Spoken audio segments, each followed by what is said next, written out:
Hello again, and welcome to Just Say No. That's no with a K, K-N-O-W. I'm your host, Maria Calabrese, and you're listening on KCAA Radio, 1050 AM, 106.5 FM, and streaming on greenbeelife.com or wherever you get your podcast.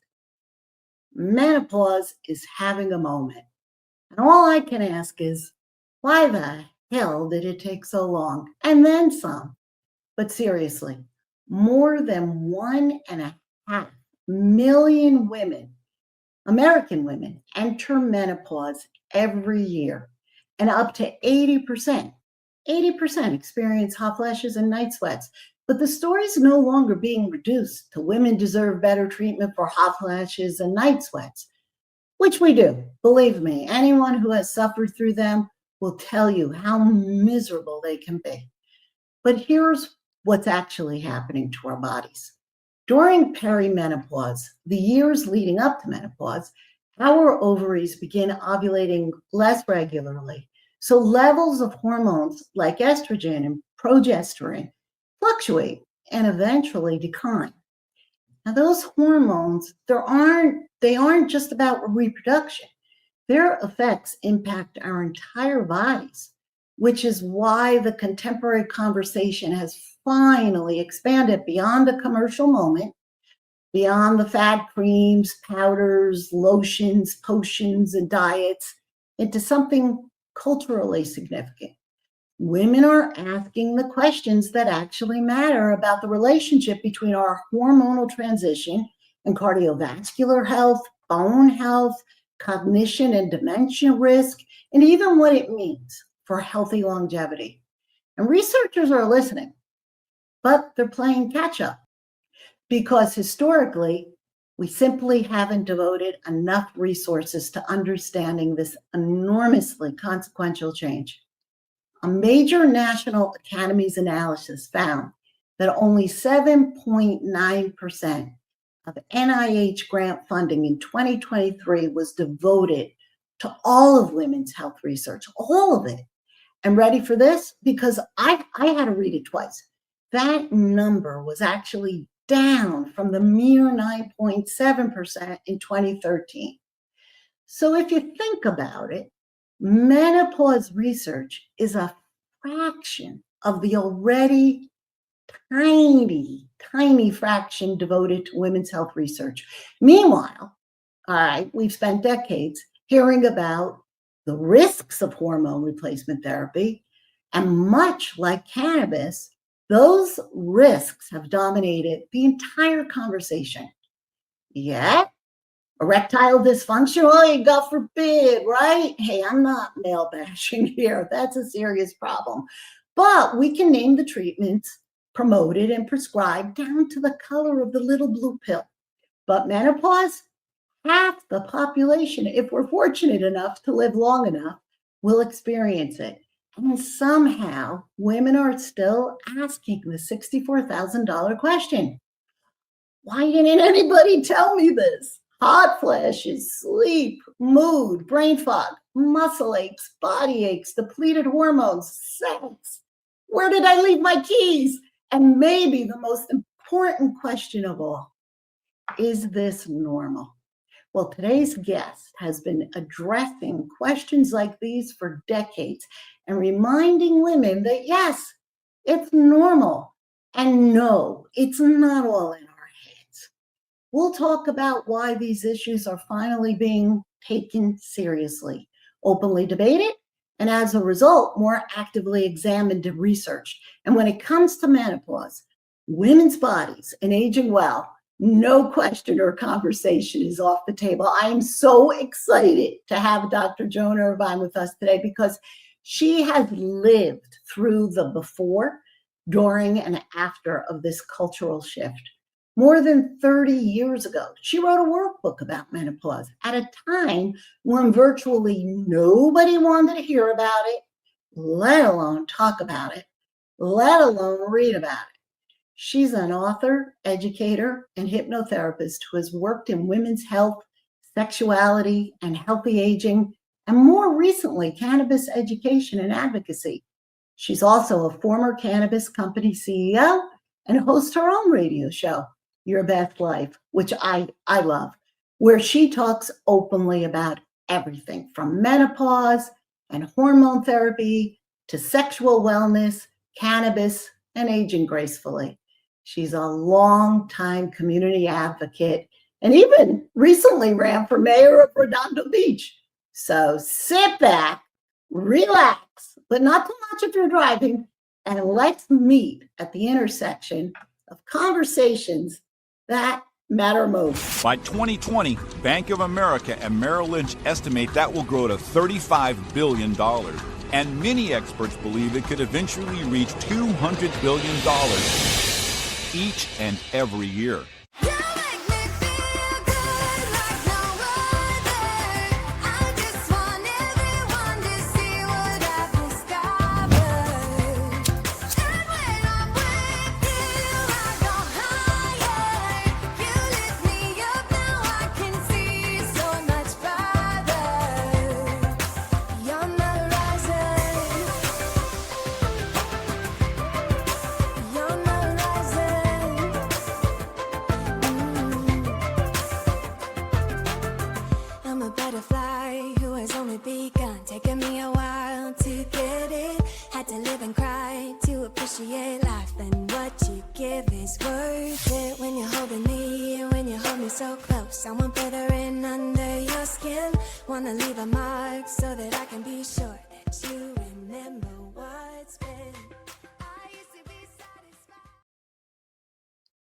Welcome back to Just Say No. If you're just joining us, I'm here with Dr. Joan Irvine, and we're talking about why menopause is finally having its moment, including cannabis, hormones, estrogen, progesterone, and aging well.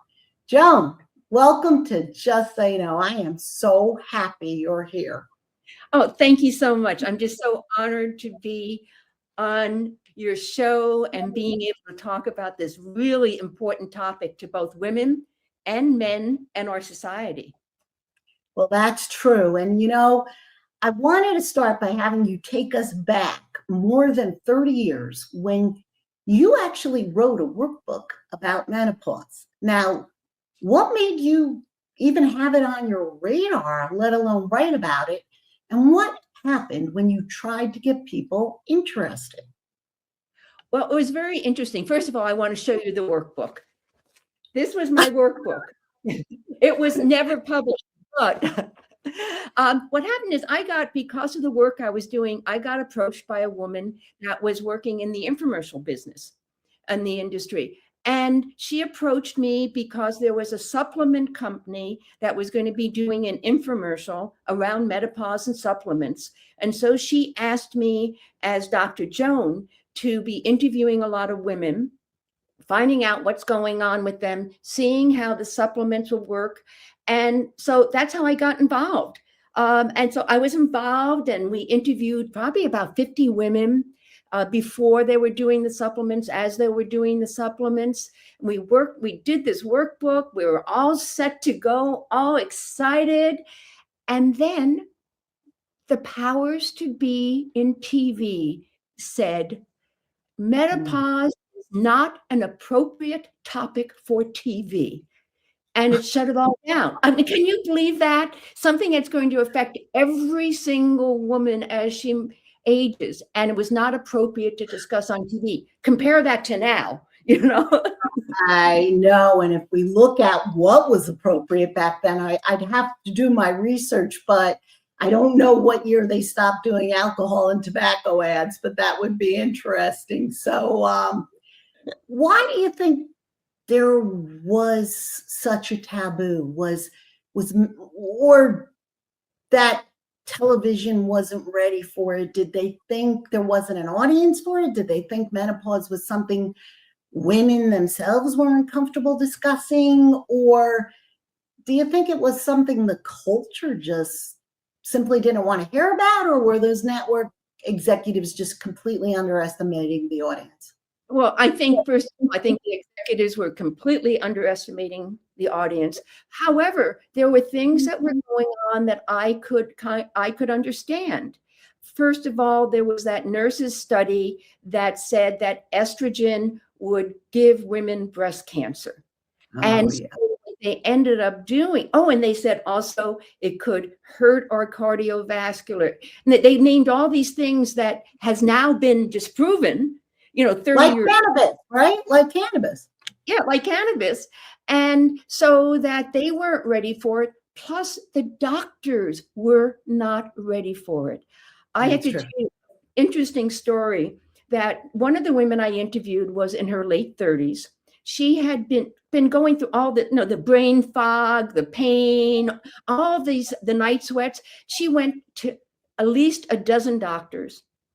None of them could figure out what was going on. The last one she went to said, well, you need to see a psychiatrist. Not that there's anything wrong. No, if you feel like you need to talk to somebody. She finally went to a female doctor who said, has anybody ever tested your hormones? Mm, And it wow. was like, and the doctor tested her hormones, and guess what? She was in what they now call perimenopause. But what's not funny about this is fast forward to now, Melissa French Gates was talking about that exact same Yes. situation happening Yes. to her. And it took her 3 doctors to have them figure out that she was in menopause. This is that famous woman who has recently donated $215 million for women's health research and menopause research. Yeah, she needs to be applauded. And she's someone with unlimited resources. Yeah. So she hit roadblocks in 2026. But when you hear stories like that and today's enormous menopause conversation starting to explode, what part of you thinks, finally, and what part thinks, where were you people 30 years ago? Well, I really do have mixed emotions on this because, first of all, finally, I cannot believe that it took this long. Plus, I've been very fortunate because my BFF since I have been 3 is on the board of a medical association that has been trying to debunk all that research. The man who heads it up was the head at Yale Medical School. He was head of gynecology and psychiatry. And for the last 30 years, he's been trying to have that debunked. So I've gotten a lot of inside information. So I'm really. He was ahead of the department and ahead of his time. So, yes. What you're just saying reminds me of a conversation we had the last time we were talking about how differently women who spoke openly, or even male physicians, about women's bodies, sexuality, or frankly, anything that many networks think it would make people uncomfortable, were treated historically. And somehow we got into the Joan of Arc and Salem witch trials, and I had made some comment about women being accused of witchcraft. And Joan, it was priceless. You said, do you remember what you said? You said at the stake,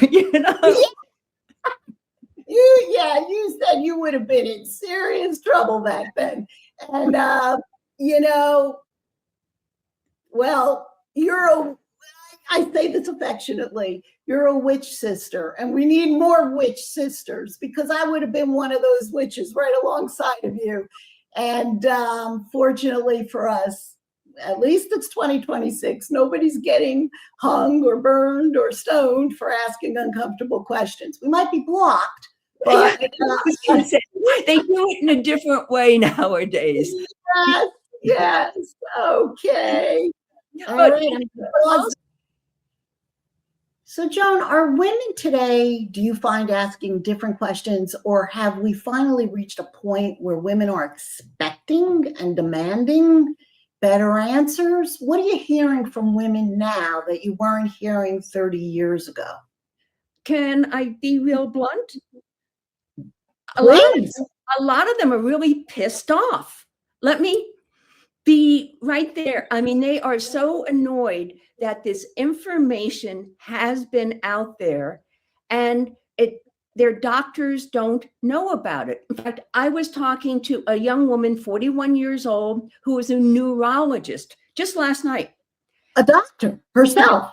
A neurologist, and she's 41, and she said all of a sudden she realized she was getting the brain fog, she was getting the sweat, she was doing all this, and she said it took her 6 months to figure out what was going on. Her doctors didn't know this. She said they did not teach anything about menopause in medical school.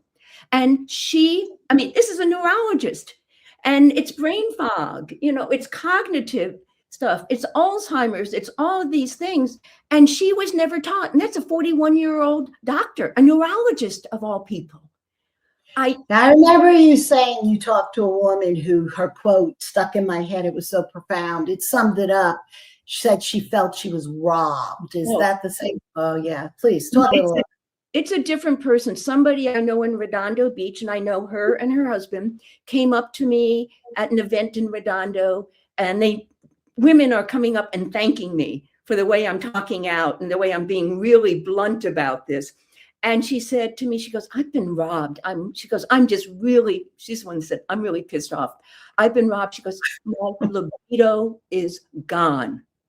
She goes, I love my husband. We had a great sex life. All of a sudden, it's gone. Nobody told me that this could possibly be happening. So nobody told me that there were solutions. And this is where we get into a big issue with relationships, which we can talk about. I was just going to ask you, I was just going to say, and how does this impact marriages and relationships and your partner? Yeah, I was just reading yesterday, or I was listening to another podcast, and it's really affecting. Most of the divorces are happening in the women's 40s and 50s. I saw that. Yeah, because nobody knew what was going on. And so when I talked to this woman, I just, it really hurt me. And she said, I love my husband. She goes, he can still get an erection. He still wants to have sex. It's still, he's where he was. And I'm like, and she said, and I'm just like, and she goes, and I don't like that. It's heartbreaking. And it's really heartbreaking. And that women are missing out on, first of all the benefits, of sex, the closeness. I mean, that's when you start having these issues. It turns out that couples stop holding hands, they stop connecting. And so it causes this divide in their relationship, which is sure. Yeah. I know myself personally speaking, you feel almost, what's wrong with me and not worthy? You feel guilty. Am I holding back on my partner? And then you do distance. And, what came first, the chicken or the egg? You've got this affecting mood, but then you have the real life consequences of it affecting the mood. So it's, can I say, it's so difficult, but at least now people in the media, it's all over the place. So maybe it's just the algorithms that I'm now part of that is just popping up menopause stuff all over Facebook and LinkedIn and all over the place. But I just feel like everybody and their brother and sister, is now marketing menopause and HRT. And in a way, it really kind of annoys me, because when I see some of the top male motivational men who are now promoting HRT, I'm going, first of all, why are you doing that? And it's like, all of a sudden, it's like, oh, they realize we're a big market. I hate to say, but they're now seeing that they have something that they can be selling to women, and they are selling it and selling it and selling it. I love parts of it because it's getting the information out, but I just feel like in a certain way they're taking advantage of us again. Well, yes, the exploitation. I mean, it's just like cannabis. You have to separate the marketing claims and the commercial motivation behind the hot, sexy topic with the cultural and scientific. And as women become more informed, taboo and stigma goes down. They start asking more nuanced questions. The marketers are going to jump on that and exploit that. And unfortunately, and it's a perfect parallel to cannabis, the scientists have to catch up. The medical school curriculums have to catch up. And what we have like a few seconds. My producer's in my ear. We've got to cut to commercial, but this isn't fair to reduce it to just like 30 seconds. But what advice do you have out there for people where it's impacting their relationship? First of all, run to a doctor and inform doctor and get your hormones tested. Don't think it's just you. This is happening to a lot of people, and you want to take charge of your changes, and you don't want your relationship ruined because the doctors don't know what they're doing and they haven't told you. That's great advice. You want to take charge of your changes. Joan, your workbook that we were talking about earlier, Dr. Joan actually had written a menopause workbook over 3 decades ago, 30 years ago. It predated what happened in 2002, but Joan, you've lived through the fallout from the Women's Health Initiative in 2002, where women started hearing really frightening fear messages about hormone replacement therapy. And those messages, breast cancer, ovarian cancer, I mean, they influenced women and their doctors for years that we were discussing. Yes. And fast forward now to 2026 and the new advances with the FDA. I want to put a little current context around this because I think this is where women can understandably, very understandably, myself included, get confused. The conversation today isn't simply about hormone replacement therapy, whether it's dangerous or whether it's safe. It's so much more individualized than that. You know, current guidance recommends looking at the individual woman, her age, health history, symptoms, the type and route of hormone therapy, and when it's being started in relation to menopause. But here's my question, which you touched on. How many doctors, I mean, you have a huge network and you have a network of many learned people, but how many doctors have actually been trained to have that nuanced conversation with us? I mean, I recently read that national survey that you referenced earlier of OBGYN residency programs found that fewer than 1/3 of the programs that responded even had a menopause curriculum. Fewer than 1/3 gave trainees dedicated time in menopause clinics. And another study across OBGYN, internal medicine and family medicine residents found that fewer than 7% felt adequately prepared to manage menopause. Mm-hmm. And you know, that's not blaming doctors. It's about the same with cannabis. It's about asking whether we've adequately prepared them for our witch conversations. And I can't help but see a parallel here with cannabis. We're asking physicians to counsel men and women about something else they historically haven't been taught much about, and something that remains federally illegal, Schedule 1. Mm-hmm. So hormone replacement therapy was plagued by that 2002 study, the black box warnings. You know, and if so many physicians haven't been adequately trained to navigate menopause and hormone therapy, I mean, imagine how prepared they are to counsel women about cannabis, which also historically hasn't been part of standard medical education. So I guess this is my long-winded way of saying, you know, women may be asking their doctors increasingly sophisticated questions about both, and their doctors may be lost. And consider how much information these doctors are being asked to navigate as things continue to evolve. I mean, just now in 2026, the FDA did approve labeling changes since that 2002 study that scared the bejesus out of everybody, removing those risk statements, including cardiovascular disease, breast cancer, dementia from the boxed warnings of certain menopausal hormone therapies.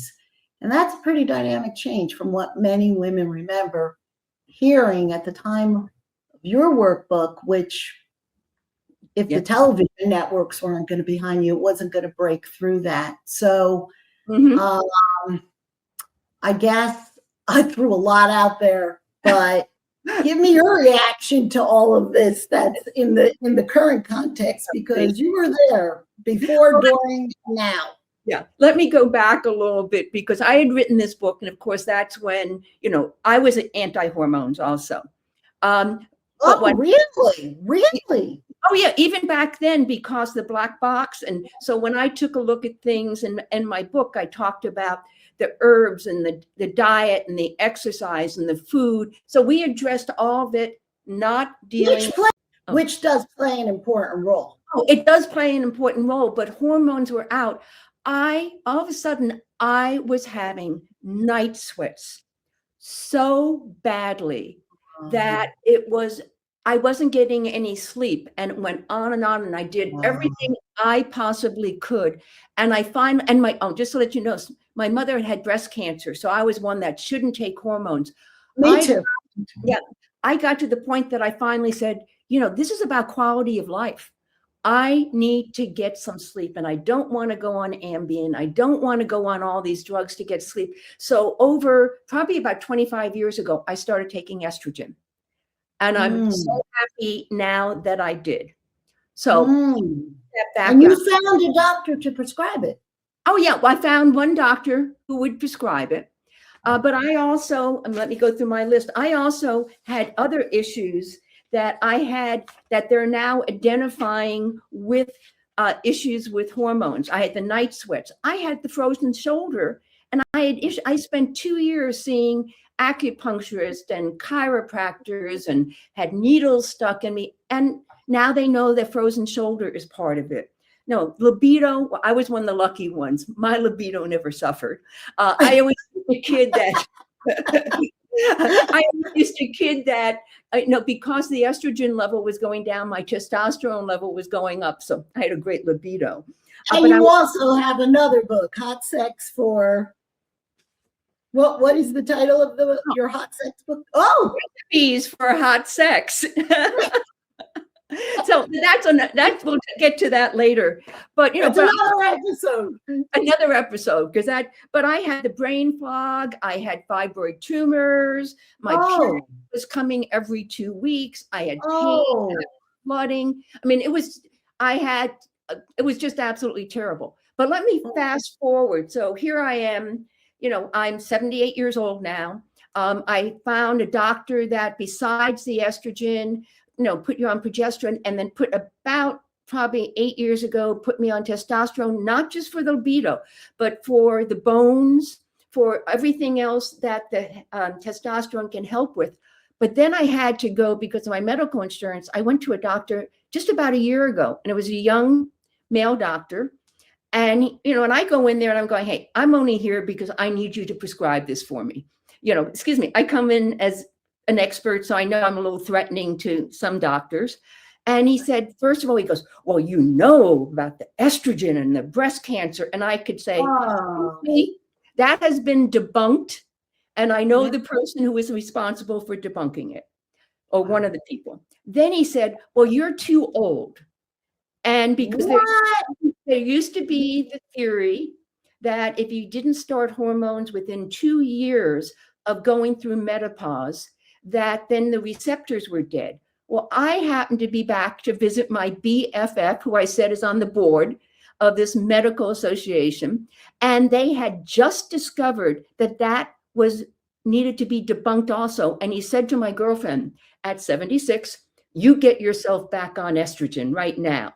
So I said that to the doctor, and, this doctor, I said, just give me the prescriptions, let me go. And did he bring up another thing I was dealing with myself just recently, is I was dealing with some incontinence, and I had completely forgotten about the estradiol cream that would help, which has helped, never brought that up to me. So when you're going to a doctor and a medical doctor, and more about menopause than he or she does, you're just kind of going, really?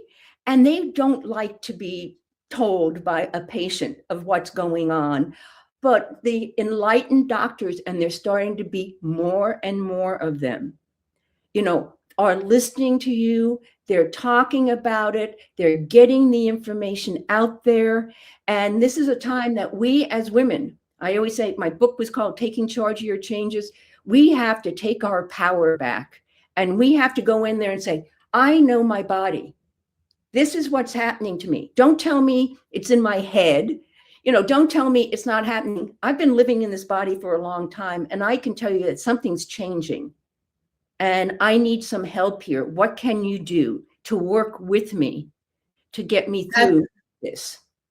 That's it. I mean, you can't get intimidated or take it personally. They don't like to leave their comfort zone. No one does. And if they're back on dated 2002 debunked study, they're not going to want to go into territory they don't know about, which is very also and I'm thank God you were willing to search and probe and have the fortitude to stay in your own shoes, in your own body, and listen to it and get what it needed.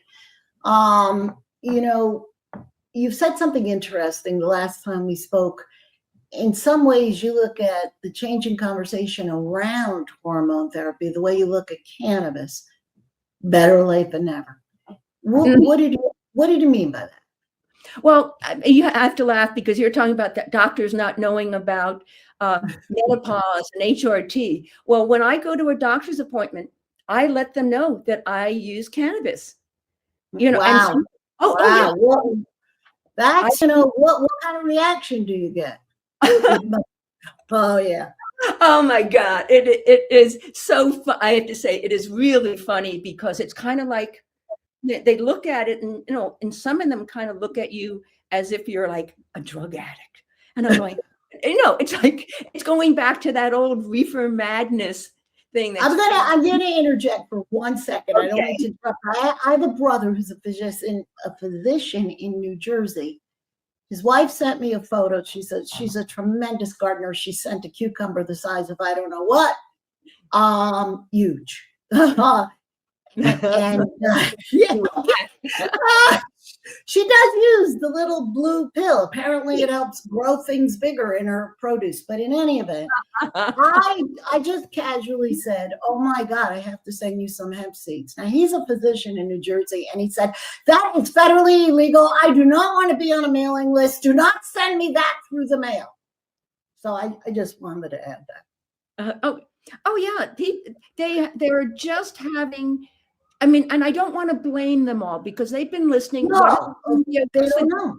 Saying what's the medical society's been saying. So I don't want to blame the individual doctor. No, we have to have sympathy that they're so misinformed, that there's this fear factor. Oh, yeah. And then when I talk to them, of course, as you know, one of my specialties in my thesis for my doctor of clinical hypnotherapy was using hypnosis for sexual enhancement. And that was way back when. And one of the things that they have found with cannabis, besides, that cognitively it is helping people. There's some recent research that's coming out and saying that cannabis, as we get older, may actually help with reducing the symptoms or the time frame for cognitive decline. Yeah. And I figure if that's the case, I'm in great shape, Yeah, and just to connect a couple of those dots, because we recently refreshed, updated an article in our Green Bee Life Learning Center. The link will be on the show page. There actually is. You are 100. You're spot on. And so many people don't know this, and I love talking to you. No grass, pardon the pun, grows under your feet, but there's actually a biological reason researchers are now interested in the intersection of cannabis, hormones, and menopause. So for those who are new to cannabis, our bodies all have something called the endocannabinoid system, the ECS. We got hormone replacement therapy, HRT. We got a system called the ECS, endocannabinoid system. And that's a signaling system that helps regulate things like sleep, mood, pain, body temperature, inflammation, and appetite. And here's where it gets interesting. I think you're going to find this interesting. The endocannabinoid system and our reproductive hormones, they don't operate, what you just said, in completely separate lanes. They interact. So what you just said, estrogen can influence endocannabinoid signaling. And as estrogen changes during the menopausal transition, researchers are now looking at what those changes may mean for the endocannabinoid system activity as well. Now, naysayers will say, well, that doesn't mean we've proven that cannabis treats menopause. Well, and we haven't. We haven't proven it in a standardized, randomized pharmaceutical type study, but menopause-specific cannabis is still limited, just like women's health issues are. Mhm. But what we just heard from you, and I hear it all the time too, and myself included, women are reporting using cannabis for many of the same things that can become challenging during this change: sleep, mood, anxiety, pain, relaxation, and sexual wellness. So there is a very fascinating intersection here between what we understand biologically, what women are actually experiencing and doing, what researchers are still trying to figure out, which brings me back to you. Do you think women see cannabis as an alternative to hormone therapy, or have they talked to you about seeing it as something complementary or simply another wellness tool? I see it as complementary and another wellness tool. I think Mm. you have to take a look. Hey, HRT may not be right for everybody. Cannabis may not be right for everybody, but it's that, as you said, it's that combination thereof. One of the things that I have seen, especially with the cannabis, there is now research, and I had interviewed a doctor who had done a lot of research on what's called female orgasmic difficulty. And FOD. And what they have found, they thought only 40% of women had it. Her research is showing 72% of women have this. But what they have also found is cannabis works so well in it's one of these, you can't say in every case, but in almost every case, because it relaxes us. It helps us focus on what we're doing, because you can't be having good hot sex if all of a sudden you're going, well, Johnny's, he's going to be coming home, or gee, what do I have to cook for dinner? Or gee, I have that appointment. It helps you focus. Plus, what it does is we have receptors in our vagina and our clitoris, and doing the cannabis helps stimulate those receptors. So it is like an aphrodisiac for your mind and your body. And I love that.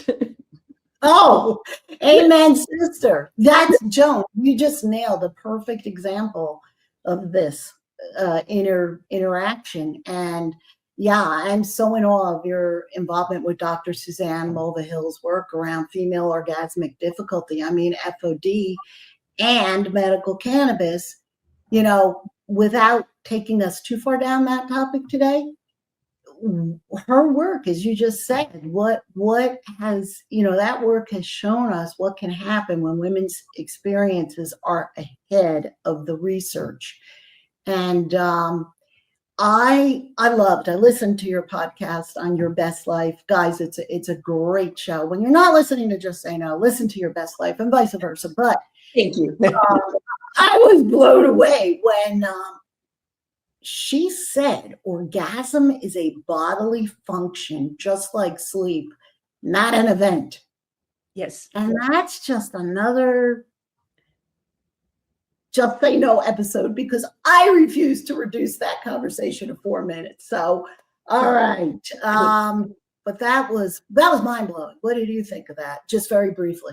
We're going to do a whole episode on that. Oh, no, we could do it definitely, because that's my area of expertise also, is orgasms. Well, to me, what it is that we're talking about what sex means to a relationship. Also, what sex means to our body. We're talking about hormones. We're talking about the way we live and all that. When we're having sex, we actually naturally produce a lot of hormones. We produce things like oxytocin, which is good for us, dopamines. We produce all of these things naturally that make us feel good. And if we feel good and we feel good about ourselves, then it reflects in everything that you do. And whether you're having sex with a partner or you're having sex with yourself, you're still getting those hormones in your body, naturally producing those hormones in your body, and it's good for you. So that to me is so important for people to realize, because we were taught masturbation was bad, bad, bad, Make the blind. Yeah. Right? What the heck? Uh-huh. And somebody was talking, it's kind of like also, it's priming the pump. It's getting, our bodies are then naturally, working well. We're feeling good about ourselves. We, maybe we start to do that in the morning. We start the day, and we're just going out there and going, wow, life is really good. And we did that by having sex or self-pleasuring ourselves. Which helps our sex life with a partner. You have to know yourself first, not just in that area, right? Oh, absolutely. And, there's a thread running through everything we've been talking about. Women experience something, they compare notes, they start asking questions, and sometimes discover that science simply hasn't asked enough of those questions yet, so those questions aren't welcomed by their healthcare providers. Now, you've proposed the Women's Health Panel to Ignite It, focused specifically on this research gap. So tell us a little bit about Ignite It, the panel you're proposing, and where do you think we're still not asking the right questions or doing enough research to answer them? Well, I think Ignite It is kind of its own unique animal. It is a executive business conference. So they're not talking, they're not drilling down. It's really from the business perspective of it. And it's held in LA, that's right? Is it held in LA or all over? In October, it's going to be in LA. They have them all over the country now. Okay. One in LA. So I looked at it and I said, as much as I was a little annoyed that everybody's taking advantage of, the economics of this, it does bring in a different economic factor. And for cannabis, very important that it proves that medical cannabis is good for us. And we always have been, the women are the ones that usually do the buying. The women are the ones that are out there. So if you're going to be selling anything to anybody, you want to be selling it to the women. So, I think it was important for them to be able to put this information out there. Plus, more recently, the consumer for cannabis has become an older demographic, not just the young ones. And if you take a look, as we always talk about on My Best Life, or healthylife.net, the platform it's on, that the clientele or the listener, it's 70% women over 40 with higher incomes who are interested in wellness and healthy aging and all that. Well, these are the people who are now buying the cannabis. The young ones, they don't have as much, let's be real, they don't have as much money as we do, or in general. And so when you're taking a look at the cannabis industry kind of shifting their focus, then we need to be addressing women's health as part of that. Yeah, I think that's the part of what's changing. There's power in the moment when women have the information, not just the commercial information, but the actual information in the moment, and realize, wait a minute, this isn't just happening to me. And there are solutions out there that maybe I haven't heard about them, but just because I haven't heard about them doesn't mean I don't need to investigate.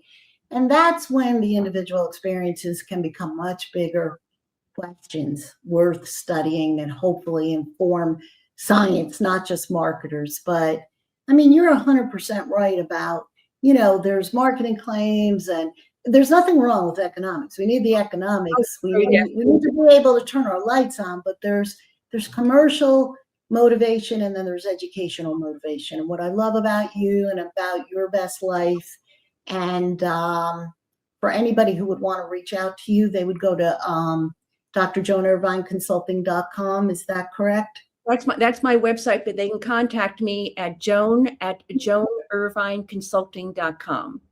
joanervineconsulting.com. And guys, all of this is going to be on our show page, because I think in the cannabis space, many of the marketers fell short and put the commercialism, but they're trying to survive legalization and the cost of compliance is, and so they're putting the commercialism in front of the education, which is the cart before the horse.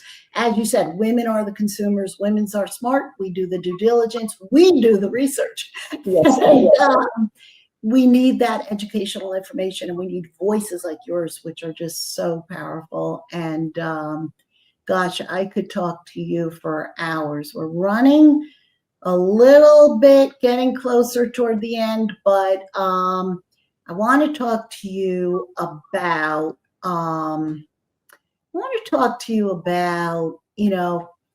this episode's been about your journey, because like I say, you were there have been a lot of changes since 2002 and even before, and you were there before, you were there during the Fear Factor, and you're there now. And my vision was for this not to be a menopause explainer. It was to be like to look backward with you at what changed and to close out the show with looking forward. So we spent a lot of this hour looking at what's changed. I want to end by looking forward and talking about what it actually means to age well. You're hosting a radio show. You're advocating around women's health. You're planning health panels. You're consulting with major brands. You're working in your community. You're developing new projects constantly. You just ran for mayor. I know. Dr. Joan, what does aging well mean to you, and how do you go about it? Well, I must say, and it's very funny because I'm kind of rewriting the workbook. I was going to ask you what became of the workbook. Great. Okay, go ahead. Scan it in, and because I didn't even have a digital copy, so I'm rewriting it. Oh my gosh! I know, that's how old it was. And oh my gosh! Yeah, it's so funny. But as I'm doing it, I'm kind of going through my life, and I'm inputting information, and it's like I've had one consistent thing, or many consistent things through my life, and one of them is I pivot very well. And I've never, I can't say never. I normally don't have an issue with taking on controversial, topics. Let me just say, pivot was a kind, professional way of saying you duck and roll. Yes, I do.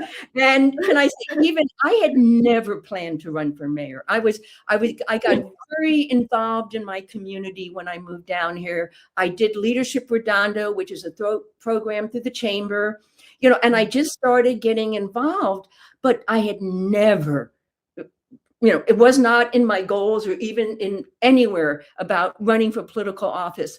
But I just got so upset after like 15, 16 years of seeing what was going on down here and a few things, I won't go into the details, that I jumped in. I said, okay, I'm going to run for mayor because I think it's important that my voice and the voice of the people who talk to me is heard. And I was criticized for being a sex educator. I was criticized for supporting cannabis. I was criticized for my age. I was criticized for all these things. And I'm going, this is what healthy aging can be. Not that I'm perfect. Hey, listen, I have some arthritis. I've had some issues, but I've been very lucky that the issues that I've had have been fairly minor. I mean, I had uterine cancer. I needed a hysterectomy. That was all. I didn't need medication, chemo, radiation. So it's not like I'm without having experienced some of these things, but that just makes me want to go forward. And I realize that I'm very fortunate with whatever it is that contributed to being this at 78. I'm very fortunate. Also, I have younger women, even this neurologist that I was talking to last night, 42 years old, she was going, Joan, thank you. Because we don't have that many role models of women, because people think of, I should be like, like that. Especially women with your level of experience. Yeah. Yeah. And I'm out and I go, we talk about exercise. I go out and I go dancing to the local bands every single weekend, and you gave up alcohol. Is that right? I was noticing, and this is where we have to take charge. Hey, listen, I love to party. And I was of the party group. But I was noticing neuropathy. And I did, like you, I do lots of research. And everything I read, there was one common thread, and it was alcohol. I mean, I fell one time and I fractured my ankle. And I had to take a look at my own life and say, is the alcohol worth it for me? I said, because if I don't change something in my life, in 10 years, I'm going to be in a wheelchair. That's just it. That's just it. We've got to wrap really soon, and I'm having you back. But even now, I go to the gym for a different reason I did a long time ago. A long time ago, we did it to look good in our jeans. Now we go to preserve our bones and promote longevity. Yes. You're right. Absolutely. And we need to, I see myself continuing on. I can't look out 30 or 40 years like I used to. Well, maybe. But I look and I go, okay, what am I doing today? What am I doing now that is going to so I can have my best life? I love that. All right. In My Best Life, people can, how can they listen to My Best Life? Where do they go? What's the website? If they go to healthylife.net, that's the platform. And so then they can look for my show. It's in the archive. All right. And any brands out there looking to enlighten first, not just sell, women are savvy consumers. You're going to want to check out Dr. Joan. And Joan, where could they reach you at? Oh, they can reach me at joanervineconsulting.com. Perfect. And that will be on our show page. I can't think of a better place to leave our conversation at you being around. I love the fact that you're open to looking 30 years down the road. And if I'm going to be right there with you, girlfriend. So Sister Witch, I'm going to call you. And thank you so much for joining us today, Joan. We'll definitely be having you back. And for being willing to talk about all of it in such a accessible, friendly, relatable way. So guys, if there's one thing I hope you take away from today's show, it's this. Because if we've learned anything from Joan's story, it's that sometimes women are asking the questions long before the culture, the research, or even medicine, right, is ready with the answers. Now, menopause, it isn't simply about hot flashes and night sweats, and those are bad enough. It's a hormonal transition that can truly affect how we feel, how we sleep, which affects how we feel, how we think, how we experience our bodies, and how we function, quality of life. And it has opened up such a much bigger conversation about women's health, sexuality, and aging. We also talked about just how dramatically what women have been told has finally changed or not told. And an entire generation heard really fear factor, frightening, sensationalized messages about hormone therapy following that Women's Health Initiative in 2002. But if you look at how that study was conducted and why it was debunked, you'll understand why the FDA removed a lot of those potential alleged potential health risks. And, today the conversation is far more nuanced and individualized. And that's what Dr. Joan reinforced. I mean, the science and the regulatory landscape, it's going to continue to evolve, but it's individualized medicine. I think the biggest takeaway from Dr. Joan is know your body and trust. Our doctors are navigating that evolution too. So they're not know-it-alls. As we discussed, many physicians received remarkably little formal education about menopause and historically little about cannabis. So if they can't speak about it or are resistant to having a conversation about it, that doesn't mean it's not worth investigating. Not about blaming doctors, right? It's one more reason to become an informed participant in your own care. Learn enough from people like Dr. Joan, her website, her workbook, which I'm so excited she's going to re-release, her existing publications, Green Bee Life Learning Center. And what you want to learn is what questions to ask. And then it's a chore, but find healthcare professionals who are aligned, who are willing to have those conversations with you. And then there's cannabis. How can we end without cannabis? We don't right? We don't have all the answers.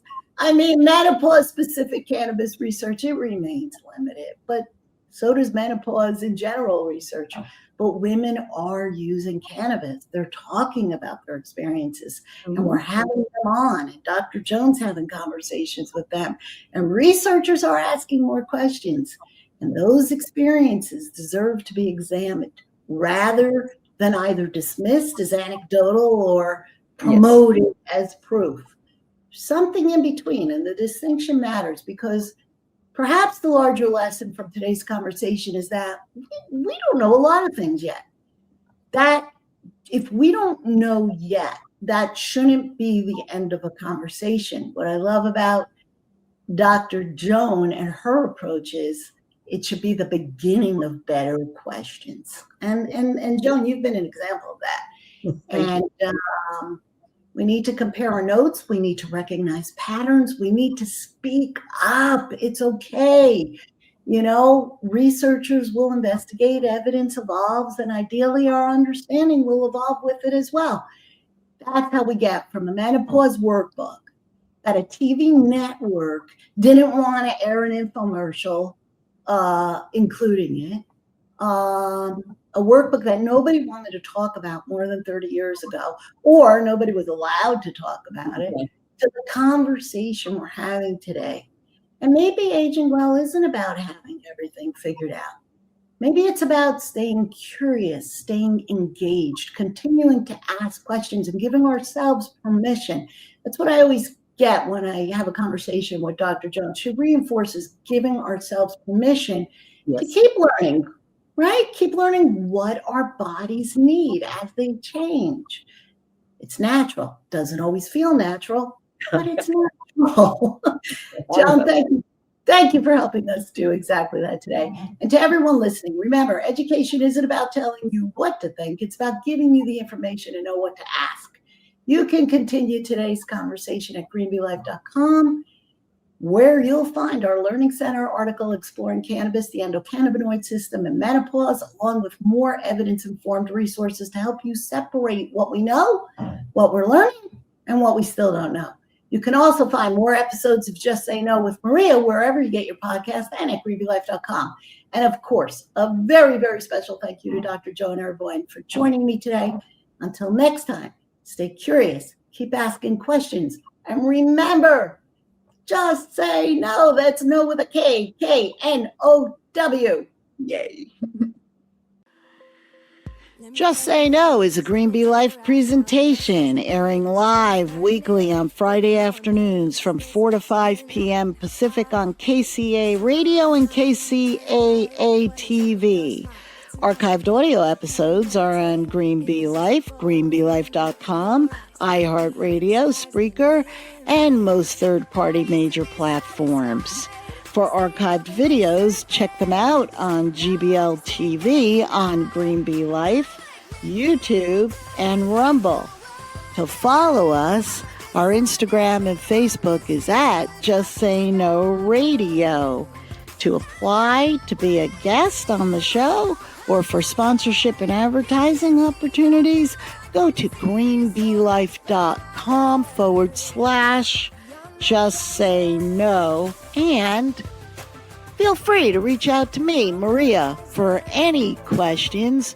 I'm at maria@greenbeelife.com, or call me at 818-758-6925.